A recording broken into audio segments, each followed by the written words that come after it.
రోజు 1000 కమలాలతో శివలింగానికి అర్చన చెయ్యాలని నియమం పెట్టుకున్నాడు. రోజు చేస్తున్నాడు అలాగ. ఆయన ఏదో దాన్ని ఒక 21 రోజులు నియమం పెట్టుకున్నాడు. 20 రోజులు సాగింది. శివుడు ఊరుకుంటాడా? విష్ణువు అయినా సరే పరీక్షే. చివరి రోజు పరీక్ష పెట్టకుండా సర్టిఫికెట్ యూనివర్సిటీ వాళ్ళు కూడా ఇవ్వరు కదా, దేవుడేలా ఇస్తాడండి. 21వ రోజు ఇంకా పూజ ముగుస్తుంది కదా అని విష్ణుమూర్తి సంబరంగా ఉన్నట్ట.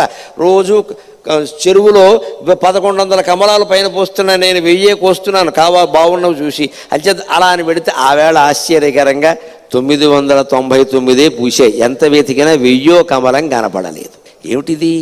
ఒక్క కమలం తక్కువైంది, ఈ కమలం ఎక్కడి నుంచి తేవాలి అనుకుంటే ఆయనకి ఏమొచ్చిందంటే, నన్ను అందరూ కమలాక్షుడు అంటారు కదా, నా కళ్ళు కమలాలే కదా, కమలం తక్కువైతే ఏమైంది, ఇంకోటి తక్కువైనా పర్వాలేదు, నాకు 2 కళ్ళు ఉన్నాయి కదా అని ఒక కన్ను బాణంతో తీసి శివుడు పాదాల ముందు పెట్టాడమ్మా. అది విష్ణువు యొక్క భక్త కన్నప్పెంతో విష్ణువు.